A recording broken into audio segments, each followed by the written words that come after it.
हम बहन भाई बचपन से ही गरीबी की चक्की में पिसकर जवान हुए थे, क्योंकि बाबा की मौत के बाद माँ ने हमें अकेले ही पाल पोस कर बड़ा किया और बहुत ही मुश्किल से हमें पढ़ाया लिखाया। हम दो ही बहन भाई थे, मैं बड़ी थी और मेरा भाई छोटा था। क्योंकि हम दोनों बहन भाई ने बहुत ही गरीबी की ज़िंदगी गुजारी थी, इसलिए एक दूसरे के लिए दिल में बहुत एहसास और मोहब्बत का जज्बा रखते थे। पढ़ाई पूरी करते ही जब मेरे भाई को बाहर के मुल्क में एक अच्छी नौकरी की ऑफ़र आई तो उसने फ़ौरन स्वीकार कर ली और नौकरी के लिए मुल्क से बाहर चला गया। पीछे मैं और माँ अकेले रह गए थे। मैंने भी गवर्नमेंट जॉब हासिल कर ली और इसमें लगकर बिज़ी हो गई। शायद तन्हाई और बढ़ती उम्र का असर था कि मैं अक्सर ही बीमार रहने लगी थी। मैंने भाई को फ़ोन पर माँ की गिरती सेहत के बारे में बताया तो बेबी फ़ौरन वापस आ गया। कुछ दिन हम दोनों बहन भाई ने माँ की बहुत सेवा की, लेकिन वे ज़्यादा वक्त ना रह सकी और एक दिन हमें छोड़ कर चली गई। माँ के जाते ही घर खाली खाली और वीरान सा हो गया। मुझे अब ये फ़िक्र सताने लगी थी कि मुझे जल्द से जल्द अपने भाई की शादी कर देनी चाहिए। इस सिलसिले में मैंने लड़कियां तलाश करनी शुरू कर दी। मेरे दिल में ख़्याल आया कि क्यों ना अपने भाई से इसकी पसंद पूछ लूं, लेकिन साथ ही मुझे ये सोच भी परेशान करने लगी, अगर मेरे भाई की कोई पसंद हुई तो उसने आते ही मेरे भाई के साथ उस घर पर भी कब्ज़ा कर लेना है। मेरा क्या होगा? क्योंकि पसंद की शादी में ज़्यादातर लड़कियां घरों पर अपना राज कायम कर लेती थी। इस सोच के आते ही मैंने भाई से बहुत बनावटी अंदाज में कहा कि मैं तो अपनी पसंद की ही दुल्हन इस घर में ब्याह कर लाऊंगी, जिस पर मेरा भाई खुशी खुशी राज़ी हो गया और मैं भी खुश हो गई। मेरे सर से बोझ उतरा था। इस वक्त मेरे ऊपर भाई की खुशी से ज़्यादा अपनी फ़िक्र हो रही थी। अब मैंने जब लड़कियां ढूंढना शुरू की तो यहाँ भी मेरी यही कोशिश थी कि किसी गरीब घर की कम सूरत लड़की शादी करके ले आऊँ, क्योंकि बहुत ज़्यादा अच्छे घर की खूबसूरत लड़कियों के नखरे भी उतने ही ज़्यादा होते हैं और उन्हें यही उम्मीद होती है कि घर बैठी ननंद ही उनके आगे नौकरानी लगे। आखिरकार मेरे एक कलीग ने मुझे एक लड़की के बारे में बताया जैसी मैं चाहती थी। ये कलीग मेरी बहुत अच्छी दोस्त भी थी, इसलिए मुझे इस पर पूरा भरोसा था। हम दोनों लड़की देखने के साथ ही उनके घर गए। काफ़ी गरीब घराना था और लड़की भी बहुत ही ज़्यादा काली थी, मगर मैंने कुछ सोचकर इस लड़की को अपने भाई के लिए पसंद कर लिया और रिश्ता भी पक्का कराई। मैं जानती थी मेरा भाई मेरी पसंद के आगे सर तक ना उठा सकेगा और ऐसे ही इसने किया। मैंने शादी से पहले अपने भाई को एक बार भी लड़की की तस्वीर नहीं दिखाई कि कहीं वे इनकार न कर दे। जब भाभी शादी होकर घर आई तो एक इतनी काली सी लड़की को देखकर वह हैरान रह गया और मेरी पसंद पर सबने अफसोस किया। इतना ज़्यादा महंगा मेकअप और लिबास भी मेरी भाभी की बदसूरती ना छुपा सके, मगर मेरे भाई ने सबकी बातें और अंदाज देखकर भी मुझे अपनी बीवी को एक लफ्ज़ नहीं कहा, बल्कि चुपचाप अपने कमरे में चला गया। शादी के बाद एक एक करके तमाम मेहमान भी विदा होकर चले गए। पीछे हम तीन ही लोग रह गए थे। मैंने अंदाज़ा लगाया था कि मेरा भाई अगर बोला नहीं था तो वह राज़ी भी नहीं था। वे और भाभी एक दूसरे के साथ कम ही बातचीत करते थे। मेरी भाभी बहुत ज़्यादा काली थी, शायद इसी वजह से भाई भाभी के करीब भी नहीं जाता था, लेकिन मेरे लिए ये सब बहुत फ़ायदेमंद था और मेरी तो मन की मुराद पूरी हो गई। भाई सारा दिन घर से बाहर रहता और रात देर से घर वापस आता, जब तक वह भी सो चुकी होती थी। ऐसे ही करते हुए मेरे भाई की छुट्टी पूरी हो गई और वह वापस रोजगार के लिए बाहर चला गया। पीछे अब मैं और मेरी भाभी अकेले रह गए। मैं सारा दिन नौकरी पर गुजार कर वापस आती तो भाभी घर का सब काम कर चुकी होती। मेरी भाभी ने हमेशा मेरे सामने सर झुकाया था और कभी भी जुबान नहीं खोली। वे मेरे भाई की ज़्यादती भी चुपचाप बर्दाश्त कर रही थी। मैं उनकी इस खूबी से बहुत खुश थी, इसलिए मैंने इसे आसानी देने के लिए घर में एक नौकरानी रख ली, जिससे इसका दिल भी लगा रहे और घर के काम भी कर दिया करे। नौकरानी के आने के कुछ हफ्तों बाद मेरी भाभी और इसकी बहुत अच्छी दोस्ती हो गई थी। अब जब मैं घर वापस आती तो दोनों आपस में गपशप करती हुई और अक्सर कहीं बाहर जाती हुई नज़र आती। मैं उनकी इस कदर बढ़ती हुई दोस्ती को देखकर हैरान होने लगी थी। उन्हीं दिनों मैंने गौर किया कि भाभी की रंगत निखरती जा रही है। जो लड़की महंगे मेकअप, क्रीम और पार्लर की महंगी चीज़ों से खूबसूरत ना हो सकी, अचानक से कैसे इसकी रंगत साफ हो रही थी। मुझे इस बात को लेकर बहुत ज़्यादा फिक्र और परेशानी होने लगी। जल्दी मेरा भाई भी वापस आ गया और इसके आते ही इस रात से भी पर्दा उठ गया कि भाभी का रंग एकदम से कैसे गोरा हो रहा है। एक दिन जब मैं अपने कमरे में देर तक जागती रही तो मुझे चाय की तलब होने लगी और मैं अपने लिए चाय बनाने उठकर किचन में आ गई। मैंने देखा कि मुझसे पहले वहाँ भाभी मौजूद थी और इसके साथ हमारी नौकरानी भी थी। रात के इस वक्त दोनों एक साथ देखकर मुझे खतरे का अलार्म लग रहा था। मैंने छुपकर देखा कि मेरी भाभी के हाथ में दूध से भरा जग है और आपस में दोनों कोई बहुत ही राज की बात कर रही थी। मैंने एकदम से दोनों पर धावा बोलने की कोशिश की, लेकिन फिर खुद सोचकर चुपकर दबे पांव कमरे में वापस आ गई। मैं सोचकर हैरान थी। मेरे दिमाग में कई ख्याल आते रहे, लेकिन कोई भी चीज़ हाथ नहीं आई। मैंने वे रात अपने कमरे में टहलते हुए गुजारी और सुबह किसी पर भी कुछ जाहिर किए बगैर काम पर चली गई। मेरी भाभी अब दिन पे दिन पहले से ज़्यादा खूबसूरत और गोरी होती जा रही थी और मैं इसकी खूबसूरती से जलती जा रही थी। एक रात मैंने घर के पीछे कुछ खटखट की आवाज़ सुनी तो फ़ौरन नींद से उठकर जाकर खिड़की के पिछली तरफ चल पड़ी, लेकिन ये देखकर मेरी आंखें फटी की फटी रह गई कि वहाँ तो मेरी भाभी और नौकरानी आपस में कान जोड़कर कोई राज की बात कर रही थी। मैं 2-3 कदम उठाती उनके सर पर पहुँच गई और तेज़ आवाज़ से कहा कि रात के इस वक्त तुम दोनों यहाँ क्या कर रही हो। मैंने अपनी भाभी से कहा कि मैं अभी भाई को जगा कर सब कुछ साफ साफ बताऊंगी, लेकिन इसने फ़ौरन से मुझसे बता दिया कि कुछ नहीं, मैं भाई के लिए चाय ही बना रही थी। जब घर के पिछले हिस्से से कुछ शोर सुनाई दिया और इसलिए वह जल्दी जल्दी नौकरानी के साथ यहाँ पहुँची तो कुछ दिखाई नहीं दिया। मुझे अपनी भाभी की बात पर यकीन नहीं था, लेकिन इसको यकीन करने के सिवा मेरे पास कोई रास्ता भी नहीं था, लिहाजा मैं चुप कर गई। मगर अब मैंने फ़ैसला कर लिया था कि उन दोनों पर कड़ी नज़र रखूँगी। मैंने ऑफिस से 1 हफ्ते की छुट्टी ली, लेकिन घर में किसी को भी ये बात ना बताई और सुबह सवेरे उठकर घर से बाहर निकलकर एक जगह छिप जाती। मुझे पूरी उम्मीद थी कि जल्दी मेरी भाभी घर से बाहर निकलकर नौकरानी के साथ कहीं जाएंगी। मैंने अपनी भाभी के इस मकसद को रंगे हाथों पकड़ लेना था और जब आखिरकार ये वक्त आ ही गया, जब मैं घर से बाहर निकल कर छुप गई तो मेरी भाभी भी इस नौकरानी के साथ घर से बाहर निकली। दोनों वहाँ से निकलकर बड़ी सड़क पर आ गए और वहाँ से रिक्शे में बैठकर किसी ऐसी जगह पर पहुँच गए जो मेरे लिए बिल्कुल अनजान थी। इसके बाद मैंने भी उनका पीछा करने की ठान ली और दूसरी रिक्शा में बैठकर चल पड़ी। मेरी भाभी जिस रिक्शा में बैठी थी वे धीरे धीरे शहर से दूर जा रहा था और मुझे खतरा महसूस होने लगा, लेकिन आज मैंने सब जान कर रहना था। दोनों एक वीरान इलाके में बनी हुई कच्ची झोपड़ी के सामने पहुंचकर रुके और अंदर दाखिल हो गए। मैंने वहां उनका इंतज़ार करना सही समझा। कुछ ही देर बाद मेरी भाभी और नौकरानी झोपड़ी से बाहर निकली। ये देखकर मेरी आंखें फटी की फटी रह गई। आज उनके हाथ में दूध का एक और जग था जो मैं पहले भी 2 बार देख चुकी थी। तो क्या मेरी भाभी किसी जादू या फ़कीर के चक्कर में पड़ चुकी थी और इसी से गोरी हो रही थी। मैं उनके जाते ही झोपड़ी के पास पहुंचकर पर्दा उठाया और जब अंदर झाँक कर देखा तो वहाँ एक फ़कीर को बैठे देखकर मुझे अपनी सोच पर यकीन आ गया कि मेरी भाभी फ़कीरों के चक्कर में पड़ चुकी हैं। मैं वहाँ से जल्दी जल्दी घर वापस आ गई और इसी रात मैंने देखा कि आधी रात को मेरी भाभी वही दूध से भरा जग लेकर नहाने जाती हैं। तो ये था इसकी खूबसूरती का राज। ये जादू के ज़रिए खूबसूरत हो रही थी। मुझे हैरत के साथ साथ जलन भी होने लगी कि भाभी इस तरह जल्दी भाई पर कब्ज़ा कर लेंगी और अगर ऐसा हो गया तो सबसे पहले मुझे इस घर से चलता करेंगी। मैंने सुबह उठकर सब कुछ अपने भाई को बताने की ठान ली, लेकिन सुबह उठने पर एक और ख़बर मेरा इंतज़ार कर रही थी। भाई ने मुझे नाश्ता करते हुए बताया कि वे मेरी अब शादी करना चाहते हैं और उसने मेरे लिए रिश्ता देख लिया है। मैंने अपने भाई की बात सुनकर कुछ बोलना चाहा तो वे फ़ौरन बोल उठा कि मैं उसकी ज़िम्मेदारी हूँ और इसलिए अब वे मेरी शादी के फ़र्ज़ को पूरा करना चाहता है। मैं अपने भाई की बात न मानकर इसकी नज़रों में गिरना नहीं चाहती थी, इसलिए चुपचाप मान गई। लेकिन मेरे भाई ने मुझ पर यह एहसान किया कि इसने मुझसे मेरी पसंद के बारे में पूछा। मैंने साफ साफ बता दिया कि मैं अपने साथ के एक कलीग को पसंद करती हूँ। भाई ने मुझसे कहा कि मैं इस लड़के से रिश्ता लाने को कहूँ। यूँ मैं खुशी खुशी जॉब पर रवाना हो गई। वहाँ जाकर मैंने अपने कलीग से कहा कि वे अपने माँ बाप को रिश्ते के लिए हमारे घर भेज दे।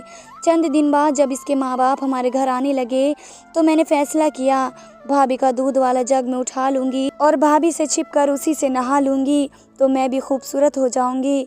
दरअसल अपने होने वाले ससुराल के सामने खूबसूरत नज़र आने का भूत मेरे सर पर सवार हो चुका था, लेकिन मुझे भाभी की नज़रों से बचकर वे दूध से भरा जग उठाने का मौका न मिल सका और रिश्ते वाले आ गए। इसलिए जब रिश्ते वाले आए तो मेरी भाभी कमरे से उनके पास गई तो मुझे मौका मिल गया और मैंने सोचा कि किसी के भी आने से पहले मैं कमरे में जाकर नहा लेती हूँ और भाभी यकीनन मुझे मेरे कमरे में ही बुलाने आएंगी, इसलिए मैं उन्हीं के कमरे के वॉशरूम में नहा लूँगी। मैं झट सर को छुपाकर किचन में गई और दूध का जग उठाया और भाभी के कमरे की तरफ चल दी।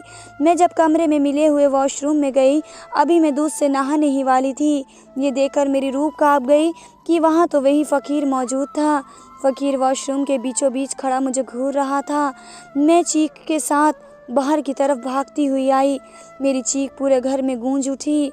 मेरे सर पर दुपट्टा नहीं था और ना पाँव में जूते थे। मेरी चीख सुनकर भाई और भाभी और जिस लड़के का मेरे लिए रिश्ता आया था उसके माँ बाप भी कमरे से दौड़कर बाहर निकले। मैं दौड़कर अपने भाई के सीने से लग गई और इसे बताया कि वहाँ अंदर कोई है। मेरा भाई मेरे कहने पर जल्दी जल्दी कमरे के अंदर बने हुए वॉशरूम को चेक करने गए, लेकिन वहाँ कोई नहीं था। मेरी हालत बहुत बुरी हो रही थी। मेरे रिश्ते के लिए आए हुए लोग भी ये किस्सा देख रहे थे और हैरान हो गए। पल भर में मेरा तमाशा बन चुका था। वे लोग फ़ौरन वहाँ से चुप करके चले गए। मैं जानती थी कि अब उन लोगों ने कभी भी यहाँ वापस नहीं आना। इस सारे वक्त में मेरी भाभी बहुत सुकून से खड़ी सब कुछ देखती रही। मुझे इनका सुकून हज़म नहीं हो रहा था, लेकिन मुझे समझ नहीं आ रहा था कि मैं भाई को दूध वाले जग के बारे में कैसे बताऊं। आखिर मेरे बर्दाश्त ने जवाब दे दिया और अगले दिन मैंने भाभी से दो टूक शब्दों में कहा कि तुमने ये जानबूझकर किया है और इस शख्स को घर बुलाया है ताकि हो सके। एक वक्त के लिए मेरी भाभी झटपटा गई, लेकिन जल्दी ही उसने अपनी घबराहट पर काबू पा लिया और शोर शराबा करके भाई को बुला लिया। भाभी ने भाई से कहा कि इस घर में अपनी मर्जी शादी होकर नहीं आई, बल्कि मेरी मर्जी से रिश्ता जुड़ा था और अब बहन ही अपने भाई का घर खराब कर रही है। भाई को मेरे बारे में सुनकर अफसोस हुआ और वह अपनी गुस्से से भरी हुई बीवी को लेकर कमरे में चला गया। मुझे बहुत सदमा लगा था। वे भाई जो हमेशा मेरी सुनता था आज बीवी की सुनकर मुझे ही गलत कह रहा था। मैंने फैसला किया कि मैं इस फ़कीर के पास ज़रूर जाकर रहूँगी और सारी सच्चाई का पता ज़रूर लगाऊंगी। इस मकसद के लिए मैं शहर से दूर इसी झोपड़ी की तरफ चल दी जहां एक बार पहले भी जा चुकी थी, लेकिन वहां पहुंचकर मुझे हैरत का झटका लगा कि वहां तो ना कोई झोपड़ी थी और ना कोई फ़कीर। मेरा दिमाग चकरा कर रह गया। ना जाने मेरी भाभी कौन सा खेल खेल रही थी जो हम दोनों बहन भाई को समझ नहीं आ रहा था। मैंने एक और मंसूबा बनाया और इस बार अपनी सहेली के घर जा पहुंची जिसने मुझे भाभी का रिश्ता बताया था। मैंने अपनी दोस्त से पूछा वे मुझे बताएं क्या मेरी भाभी शादी से पहले किसी को पसंद करती थी, लेकिन मेरी दोस्त ने ये मानने से साफ इनकार कर दिया। इसकी नज़रों में मेरी भाभी बहुत शरीफ औरत थी, लेकिन सच्चाई से सिर्फ मैं वाकिफ़ थी और अब मुझे भी ये सच्चाई अपने भाई के सामने ला कर रखनी थी। कुछ दिन बाद मेरे भाई ने मुझे बताया कि मेरे लिए कोई रिश्ता आया है। इस बार मेरे पास अब अपने भाई की बात मानने के सिवा और कोई उपाय नहीं था, लेकिन जब मैंने अपने से दुगनी उम्र के आदमी को देखा तो मेरा दिल कांप उठा। मेरे भाई ने मुझे साफ साफ लफ्ज़ों में बता दिया कि उसने भी तो मेरी पसंद की लड़की से शादी करी थी और उसके आगे कुछ नहीं बोला था और एक काली औरत से शादी की और आज उसे बीवी बनाकर भी रखे हुए है। इसलिए अब मुझे भी अपने भाई की बात मान लेनी चाहिए। मैंने अपनी भाई की बात मानते हुए इस रिश्ते के लिए हामी भर ली और यूँ मेरी शादी अपने से दुगनी उम्र के मर्द के साथ कर दी गई। लेकिन शादी के कुछ ही वक्त बाद मुझे पता चला कि मेरे पति की तो एक पहली बीवी भी है जिससे इसकी जवान औलाद भी है। मेरे लिए ये बात किसी तौर पर स्वीकार करना मुमकिन नहीं था, इसलिए मैं नाराज़ होकर अपने भाई के घर आ गई, जहाँ आने पर मुझे अंदाज़ा हुआ कि अब पहले वाली बात नहीं रही। मेरे भाई ने मुझसे कहा कि मुझे अपने पति के घर ही जाना होगा, वही मेरा घर है। अपने भाई की बात सुनकर मैंने भी गुस्से में कह दिया कि वह आज तक मुझसे बदला ले रहा है और वह बेरहम दिल इंसान हैं। मेरी बात का जवाब मेरे भाई ने अभी भी मुझे ताने देने में झिझक महसूस नहीं की कि यही बेरहमी और खुदगर्जी मैंने इसकी ज़िंदगी का फैसला करते हुए दिखाई थी। अपने भाई के ऐसे जवाब के बाद मैं वहाँ रुकना गवारा न कर पाई और अपने घर वापस आ गई। मैंने सोच लिया था कि अब कभी भी भाई के दरवाजे पर ना जाऊंगी, लेकिन कुदरत को शायद कुछ और ही मंजूर था। एक रात जब मैं सो रही थी तो मेरे पति ने मुझे जगा कर कहा, मेरे मायके में आग लग गई है और सारा घर जलकर राख हो गया है। मैं रोती बिलखती फौरन अपने भाई के घर पहुंची, लेकिन वहां कुछ नहीं बचा था। आग ने सब कुछ जला कर रख दिया। थोड़ी देर बाद रेस्क्यू टीम ने मेरे भाई की जली हुई लाश निकाल दी, जबकि मेरी भाभी इस हादसे में जख्मी हुई थी। मैंने पुलिस से गलत बयान किया और कहा कि ज़रूर मेरी भाभी ने आग लगाई है, यही भाई को मारना चाहती थी और किसी और से शादी करना चाहती थी।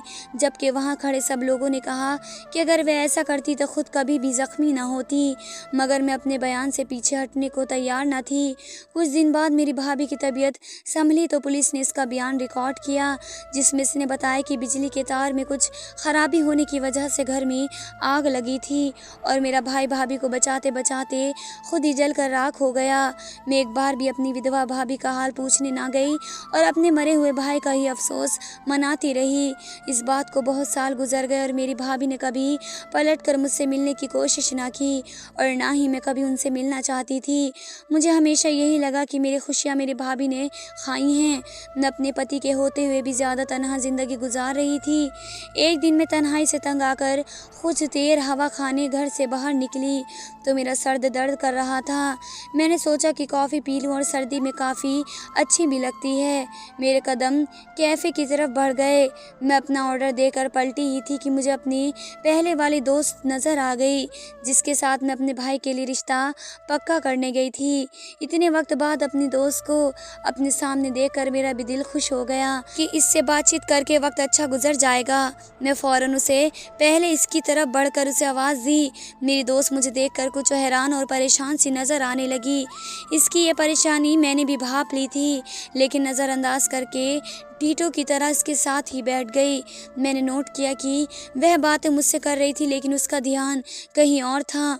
मैंने उससे पूछा कि क्या वे किसी का इंतज़ार कर रही है, तो मेरी दोस्त ने मुझे बताया कि उसकी बहन आने वाली है। मैं पहले कभी इसके घर वालों से नहीं मिली थी, इसलिए इसकी बहन से मिलने का शौक़ मेरे अंदर भी जाग उठा। कुछ ही देर बाद जो लड़की कैफ़े में दाखिल हुई, उसे देखकर मेरी आंखें फटी की फटी रह गईं। लेकिन इससे भी ज़्यादा बिजली गिरा देने वाला लम्हा वह था जब मेरी दोस्त ने मुझे बताया कि ये इसकी बहन है। सालों बाद अपनी भाभी को अपने सामने देखकर मैं हैरान होती गई और इससे भी ज़्यादा मुझे अपनी दोस्त के धोखे पर अफसोस हुआ। मैंने अपनी दोस्त से कहा, ये सब क्या है? इतनी बड़ी सच्चाई तुमने मुझसे सालों तक क्यों छिपाई रखी? इसकी मुझसे क्या दुश्मनी थी? तो फिर धीरे धीरे मेरी दोस्त ने सच्चाई से पर्दा हटाया, जिसे सुनकर मेरे पैरों तले ज़मीन निकल गई। मेरा भाई और मेरी ये दोस्त शुरू से ही एक दूसरे को पसंद करते थे, लेकिन वो इस बात से अनजान थी। मुझे मालूम नहीं उन दोनों का टकराव कब और कैसे हुआ, लेकिन अगर मुझे ये बात मालूम भी होती तो शायद मैं अपने भाई की पसंद को ना अपनाती, क्योंकि मैं शुरू से ही इस बात के खिलाफ रहती थी कि कहीं मेरा भाई इसकी बीवी को कब्जा न कर ले। मेरी इसी डर ने मुझे खुदगर्ज बना दिया। जब मेरे भाई ने अपनी पसंद से शादी करने की बजाय बहन की पसंद को ज़्यादा अहमियत दी, तो फिर यहाँ से मेरी दोस्त का खेल शुरू हुआ। इसने अपनी खूबसूरत बहन का रिश्ता मेरे भाई के लिए पेश किया। इस तरह से मैं मेरे भाई और मुझसे बदला लेना चाहती थी और यूं मेरी बदसूरत भाभी शादी करके आ गई। हालांकि शुरू में भाई की दिलचस्पी ना होने की वजह से भाभी का बदसूरत होना नहीं, बल्कि दिल में किसी और के लिए पसंदीगी का जज्बात रखना था। अब यहाँ से आगे मेरी भाभी का किरदार शुरू हुआ, जिसे अपनी बहन के खातिर इतनी बड़ी कुर्बानी दे दी, लेकिन दिल से वह भी किसी और को चाहती थी। वे शख्स जो फ़कीर के भेष में अक्सर भाभी को मिलने आता था, वे मेरी भाभी का पहला मंगेतर था और उसी से प्यार करता था। भाभी रोज़ उसे मिलने जाती और वे दूध का जग साथ ले जाती ताकि मेरी आंखों में धूल झोंक सके कि वे दूध से नहाकर खूबसूरत हो रही हैं, जबकि हकीकत कुछ और थी। भाभी पहले से ही खूबसूरत थी, लेकिन भाई से शादी के लिए इसने अपना चेहरा ऐसा बना लिया और वे बदसूरत नजर आई। दोनों बहनों ने निहायती चालाकी से खेल खेला, लेकिन मेरे भाई ने भाभी को दिल से अपना लिया और खुश रखने की पूरी कोशिश की, मगर कुदरत को कुछ और मंजूर था और घर में हुए हादसे की वजह से भाई की मौत हो गई। मुझे मेरी भाभी ने बताया कि जिस शख्स से तुम पसंद की शादी करना चाहती थी वह कोई अच्छा इंसान नहीं था, इसलिए इस दिन सोचे समझे मंसूबे के तहत इस रिश्ते को होने से रोका गया। भाभी ने मुझे बताया कि वह कभी भी मेरा बुरा नहीं चाहती थी, भले ही ये शादी इसने अपनी बहन के बदले में की, लेकिन इसे पूरे सच्चे दिल से निभाने की पूरी कोशिश की। कुछ ही देर बाद कैफ़े में वह आदमी भी आ चुका था जिसे कभी मैं फ़कीर के रूप में देख चुकी थी। अब वह मेरी भाभी का पति था। तीनों उठकर वहाँ से जा चुके थे। पीछे अकेली बैठी मैं ये सोच रही थी कि उन सब के बीच अगर कोई कसूरवार था तो वह मैं थी, जिसने हमेशा अपना सोच और खुदगर्जी की इंतहा की। मेरी वजह से 4 लोगों की ज़िंदगी के बड़े इम्तिहान से गुजरे थे। शायद मैं खुद को कभी माफ़ नहीं कर सकती थी। धन्यवाद दोस्तों।